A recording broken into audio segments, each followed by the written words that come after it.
কৃষ্ণ সবাইকে। তো তোমাদেরকে আজকে আমি শেয়ার করব আমার স্ট্যান্ডগুলো, আমি কোথায় কোথায় ভিডিও বানাই। আর হচ্ছে যদি তোমরাও নিতে চাও সেরকম স্ট্যান্ড বা রিং লাইট হোয়াট এভার যাই হোক, সেটা তোমরা যদি নিতে চাও আমাকে কমেন্টে জানাই দিবে, আর তোমাদেরকে আমি পার্সেল করে দিব যদি ভালো লাগে স্ট্যান্ডগুলো। তো দেখতে থাকো শেষ অবধি, স্কিপ করবে না। দেখো আমি এদিকে রেডি হয়ে গেছি।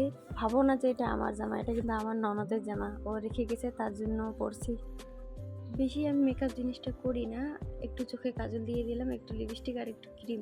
আর আমার দেওয়ার ওইদিকে বলতেছে তুই কই যাবি, এত সুন্দর সাজছিস। মেকআপ জিনিসটা ততটা ভালো লাগে না আমাকে, বাট একটু করে নিই মুখটাকে যাতে ক্লিন থাকে। আর হচ্ছে আমার হাত থেকে লিপস্টিকটা পড়ে গেল, তার জন্য আমি একটু হাসলাম। তো এবার চলো রিং লাইট দেখানোর পালা। তো আমি কোথায় কোথায় রিং লাইট এসেছে সেটা তোমাদেরকে শেয়ার করব।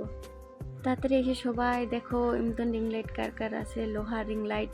তো মোক কমেন্টে জানে দাও যার যার আছে, মুই তার বাড়ি যাই ভিডিও বানাম। আর এরকম করেই মুই সবসময় ভিডিও বানাম, কারণ হচ্ছে মুখ সাপোর্ট করিবার মানছি নাই, আমাকে হেল্প করার মানুষ নাই বলতে আমার বর আর আমার ননদের তো বিয়ে হয়ে গেছে, তো এখন তো ওর বাড়িতেই থাকে। আর হচ্ছে আমি একাই, আর আমার কোনো দেওর নাই। আর যে ছেলেটাকে দেখছো সেটা হচ্ছে আমার মামা শ্বশুরের ছেলে। তো ও আমাদের বাড়িতে থাকে, কিন্তু ওর পড়াশোনার টিউশন সবসময় করে, তার জন্য আমাকে টাইম দিতে পারে না। আর আমি সবসময় এইভাবেই ভিডিও বানাই। তো দেখো আমার রিং লাইটগুলো কেমন লাগলো, স্ট্যান্ডগুলো কেমন লাগলো সেটা আমাকে কমেন্টে জানাই দিও। তো ভিডিওটা এখানে শেষটা। তো আমার স্ট্যান্ডটা তো তোমরা দেখতেই পারলে। তো আজকে উনি আমাকে খুব হেল্প করছেন, ওটা হচ্ছে আমার মামি। তো ওকেও একটু ফলো করে দিও, ওরও পেজ আছে সুবর্ণা সরকার। আর কি আর বলবো, ও আজকে অনেক বড় হেল্প করছে আমাকে। তো ভিডিওটা দেখো আর শেয়ার করে দিও সবাইকে।